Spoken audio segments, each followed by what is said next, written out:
Next question है example number 3। अब सुनना पहले, ठीक है। एग्जाम्पल 3 क्वेश्चन अब वहाँ से देख लेना, ठीक है। मैं सिर्फ यहाँ पे एक्सप्लेन करूँगा। एग्जाम्पल 3 यहाँ पे देखो, इसने कहा है a stone is dropped into a quiet lake and waves move in circles at a speed of 4 centimeter per second। यहाँ पे देखो, आपके पास एक क्वाइट लेक था, खामोश तालाब था, ठीक है। आपने एक पत्थर फेंका, उसमें क्या होगा? एंट्रोपी बढ़ जाएगी ना। तो पहले सर्कल बनेगा कुछ ऐसे, फिर इससे बड़ा, जो आपने देखा भी होगा, ठीक है। फिर इस तरह बनेगा, दैट मीन्स रेडियस इंक्रीज हो रही है, ठीक है। इसी तरह ये इंक्रीज होता जाएगा, बड़ी बड़ी लहरें बड़े बड़े सर्कल बन जाएंगे। मैं कहूँगा ऐसे, let A be area of circle whose radius is r. और मैंने इसलिए रखा क्योंकि ये और कंटिन्यूसली चेंज, आप ये समझो कि वेरिएबल एक्स है, ठीक है। तो दैट मीन्स अगर ये एक्स पहले यहां पे था फिर यहां पे, दैट मीन्स हो रहा ना चेंज। तो इसलिए मैंने लिखा let A be the area of the circle whose radius is r. जब आपने ड्रॉप किया उसमें स्टोन तो वहां पे सर्कल्स बने, उनका रेडियस कंटिन्यूसली चेंज हो रहा है, तो बहुत सारे सर्कल, इसलिए मैंने सर्कल लिया और एरिया लिया, ठीक है। एरिया इंक्रीज होगा with the increase in r. तो मैं लिखूंगा देयरफॉर ए यानी area of circle is equal to pi are square. कोई शक? अब देखो इसने क्या कहा है, जब वो सर्कल्स बनते हैं तो वो किस स्पीड पे बनते हैं, वो उसने वहां से ही कहा है, वो इस स्पीड पे बनते हैं कि 4 सेंटीमीटर पर सेकंड।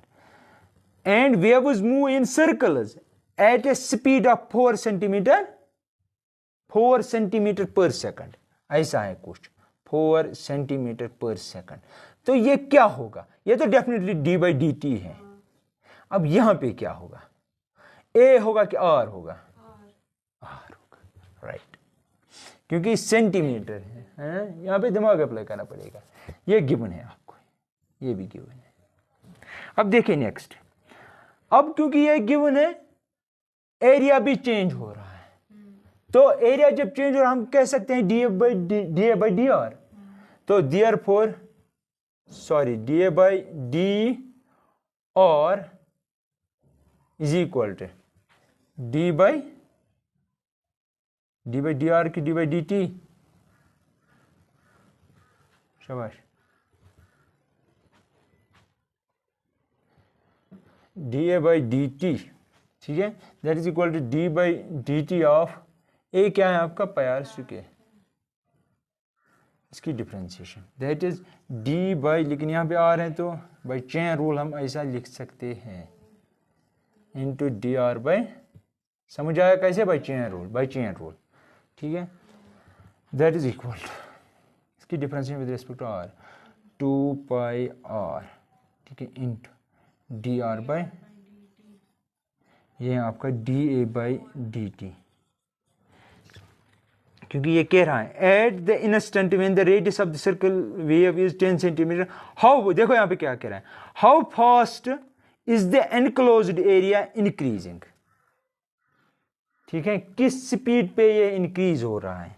लेकिन आपको उस वक्त लेना है रेडियस 10 सेंटीमीटर, ठीक है। तो d A by D t is equal to this, that is equal to 2 pi r into d r by D t क्या है? 4 सेंटीमीटर पर सेकंड, ठीक है। अब आर भी गिवन है आपको, मैं लिखूंगा therefore D A by D T, लेकिन एट सम पर्टिकुलर इंस्टेंट, वो क्या है? वो कह रहा है कि R is 10 centimetre, R is 10 centimetre, that is equal to D A by D T आ रहा है तो यहाँ पे सेंटीमीटर स्क्वायर डेफिनेटली आएगा भी। देखो 10 सेंटीमीटर यहाँ पे सब शुरू सेंटीमीटर स्क्वायर, तो 10 इंटू 20 बनेगा 10 into 20 into 4 is 80 perhaps 80 pi centimetre square पर सेकंड। यही होना चाहिए, हाँ यही आंसर है, ठीक है। कोई शक? एक नोट लिखो लास्ट में, यहां पे देखो एक नोट है, साथ में एक नोट भी लिखाऊंगा मैं। कह रहा है कि अगर dy by d is d y by d x, यहां पे देखो this is greater than zero, ये ग्रेटर देन जीरो होगा if y is increasing, y is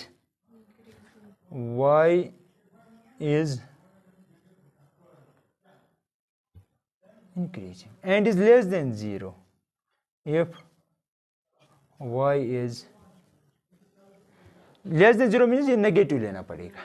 समझ आ रही है मेरी बात? ठीक है, लिखे रखो ये सब।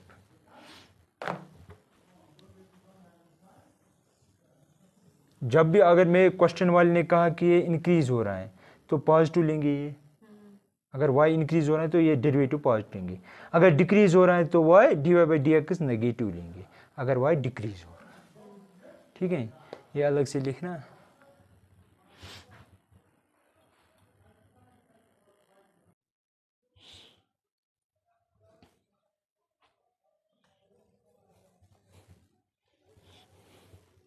हमने ये एग्जाम्पल नंबर 4 है। ठीक है, ये कह रहा है कि the length x of a rectangle is decreasing at the rate of 3 centimetre per minute, 3 cm पर मिनट। क्या कह रहा है, आपके पास एक रेक्टेंगल है,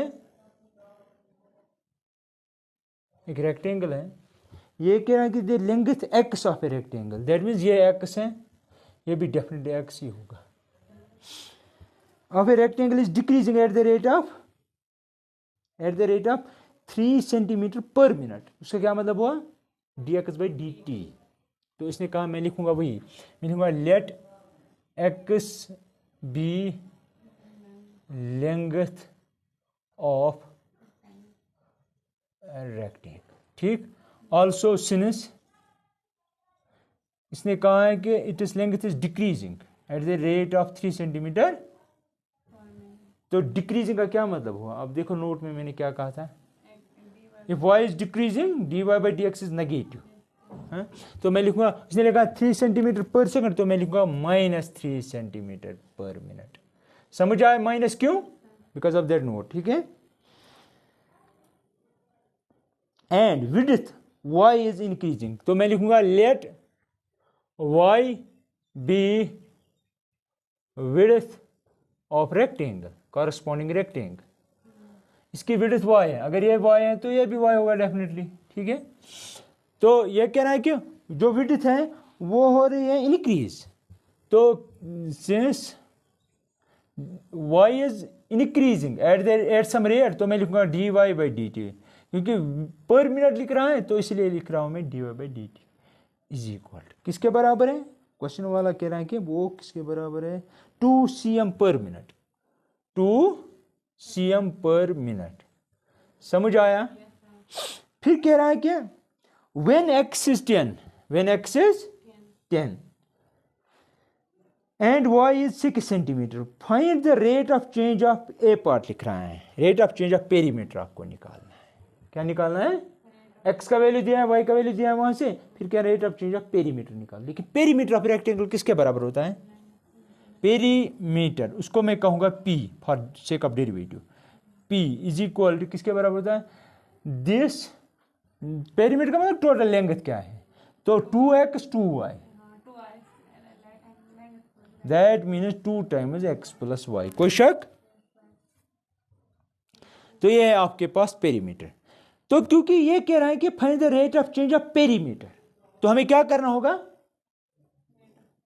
रेट, ये कह रहा है find the rate of change of perimeter of this rectangle, हम क्या करेंगे, हाँ dp, क्योंकि dx बाई dt हमने निकाला है, तो therefore dp by dt, that means का derivative with respect to t, that means हम यहाँ पे क्या लिखेंगे, this is equal 2 times dx by dt। मैंने क्यों लिखा, क्योंकि ये हमें गिवन है, प्लस 2 dy बाई dt। कोई शक? That is equal to 2 times, value substitute करो आपने, तो क्या इसका क्या है -3, उसका है, इसका है dy by dt 2, that is equal to 2 - 1 and that is -2। ठीक है, अगर आप x और यहाँ पे x और y को वैल्यू देंगे भी यहाँ पे कोई फर्क पड़ने वाला नहीं है, ठीक है, समझ आया। लेकिन क्योंकि ये लीनियर है, लीनियरली सम किए गए हैं और ये लेंथ है, ये ब्रेड्थ है, दैट मीन्स ये भी सेंटीमीटर में होगा, ये भी सेंटीमीटर, वन डायमेंशनल है, तो दैट मीन्स सेंटीमीटर, समझ आया, सेंटीमीटर पर मिनट है, क्योंकि dp/dt है, dp बाय तो सेंटीमीटर पर मिनट। इसमें कोई क्वेश्चन तो नहीं पूछना है। अब यहाँ पे देखिए, इसका दूसरा पार्ट कह रहा है कि find the rate of change of area of rectangle, इसका दूसरा पार्ट बी पार्ट, शाबाश। मैं लिखूंगा एरिया ऑफ रेक्टेंगल, हाँ, एरिया उसको मैं कहूंगा ए इज इक्वल टू किसके बराबर होता है, लेंगे जरबे बराबर, that mean x into y, therefore rate of change in area तो आएगा dA/dt, ठीक है। अब यहाँ पे देखो, यहाँ पे क्या बनेगा, प्रोडक्ट रूल, लेकिन आप करोगे with respect keep this in mind, तो आप लिखेंगे dx, x को ऐसे dy/dt, समझ आया, प्लस अब x को, लेकिन y ऐसे ही। लेकिन इससे पहले ही कहा आप ये rate of change of perimeter, rate of change of area निकालो, लेकिन उस वक्त निकालो जब x का वैल्यू 10 है, y का वैल्यू 6 है। तो मैं लिखूंगा, क्योंकि यहाँ पे x और y का रोल हमें उसकी ज़रूरत ही नहीं पड़ी, क्योंकि डेरिवेटिव में x और y खत्म हो गई, इसलिए मुझे वो सब्स्टिट्यूट करने की ज़रूरत नहीं पड़ी, लेकिन यहाँ पे पढ़ रही है, ठीक है। तो सबसे पहले मैं लिखूंगा x टाइम्स dx/dy/dt मैंने निकाला है, कहाँ पे है ये 2, दैट मीन्स 2x, समझ आया, प्लस y का वैल्यू क्या निकला, सॉरी dx/dt -3, दैट मीन्स -3 और यहाँ पे है y, समझ आया, इसके बाद -3y ऐसे ही। तो मैं लिखूंगा therefore rate of change of area with respect to time at some particular instant, that is when x is 2, x is 10, y is 6, x is 2, y is 6, y is, करो substitute, यहाँ पे 2, x की जगह 2 ही है, नहीं 10 है, sorry 10, this is 10 here, 10 here, तो 2 into 10, समझ आया, -3 इंटू वाई के बदले 6, 10 इंटू 2 इज 20, -18 दैट इज 2। लेकिन एरिया है तो डेफिनेटली आएगा क्योंकि मैंने उन चीज़ों का ख्याल ही नहीं रखा, सेंटीमीटर स्क्वायर पर मिनट। अब ये भी थोड़ा डिस्कस करेंगे। देखो यहाँ पे dy/dt क्या रहा है in terms of centimetre per minute. अब x भी है in terms of centimetre, centimetre into centimetre क्या हुआ, centimetre, this is the reason I have written this. और हमें वैसे भी दिख रहा है कि एरिया की रेट ऑफ चेंज है तो स्क्वायर में ही होगा सेंटीमीटर, ठीक है।